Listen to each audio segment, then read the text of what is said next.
Hello. അപ്പോൾ ഇന്നൊരു Sunday ആണ് കേട്ടോ. മിക്കിമോളുടെ ബർത്ത്ഡേയുടെ 2 ദിവസം മുന്നേ ആണേ. അപ്പോൾ നമുക്ക് ഡ്രസ്സൊക്കെ എടുക്കാനുണ്ട്.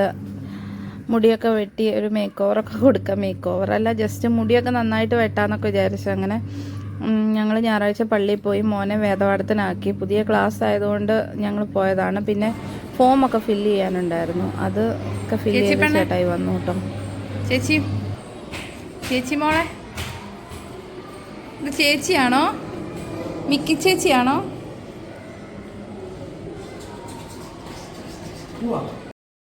പിന്നെ അവനെ ക്ലാസ്സിലാക്കിയിട്ട് ഞങ്ങൾ നേരെ പോയത് ഫാമിലിയിലേക്കാട്ടോ. കുന്നമംഗലം ഫാമിലിയിലാണ്. അപ്പം ഡ്രസ്സൊക്കെ നോക്കി. ഞാൻ വിചാരിച്ച് ചെന്ന കളറ് കിട്ടിയില്ല. ഇത് ഈ കാണുന്ന ഒരു ടൈപ്പാണ് കേട്ടോ എടുത്തത്. ഇതല്ല എടുത്തത്, അല്ലാതെ വേറെ ഒരെണ്ണമാണ് എടുത്തത്. അപ്പം കുറേ ഡ്രസ്സ് നോക്കിയിട്ടുണ്ടായിരുന്നു. അങ്ങനെ സെലക്ഷൻ ഡാഡൂസ് ഇല്ലായിരുന്നു. അങ്ങനെ മിക്കുമോളെ ഞാനും ചേട്ടായും കൂടെ സെലക്ട് ചെയ്തു. പിന്നെ 1-2 സാധനങ്ങൾ അവിടുന്ന് തന്നെ വാങ്ങാനുള്ളത് കൊണ്ട് അവിടുന്ന് പിന്നെ അതൊക്കെ വാങ്ങി കേട്ടോ.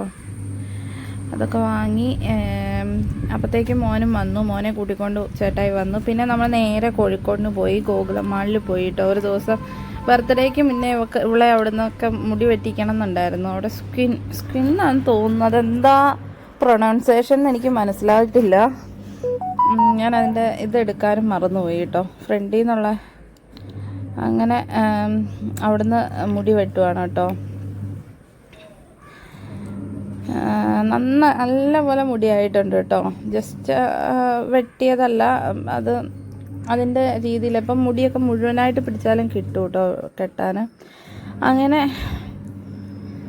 ഓക്കെ, ബർത്ത്ഡേക്കെങ്കിലും അവിടെ പോയി വെട്ടാമെന്ന് വിചാരിച്ചിട്ടായിരുന്നു. അങ്ങനെ സൂത്തരം മിക്കിമോളുണ്ട് കേട്ടോ എൻ്റെ അടുത്ത്. ഡബ് ചെയ്യുമ്പം കുറേ നേരം അവൾ ഇരുന്ന് കൊടുത്തു. പിന്നെ വഴക്ക് കൂടിയ, പിന്നെ ചേട്ടായുടെ മടിയിലിരുന്ന് ചെയ്തത്. അങ്ങനെ മുടി വെട്ടിക്കഴിഞ്ഞപ്പോൾ ഇതാ ഇങ്ങനെയാണ് കേട്ടോ.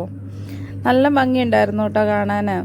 പിന്നെ ഡാഡൂസിന് ഭയങ്കര വിഷമം, അവനും വെട്ടണമെന്നും പറഞ്ഞു. അങ്ങനെ അവൻ്റെയും കൂടെ വെട്ടിച്ചു കേട്ടോ.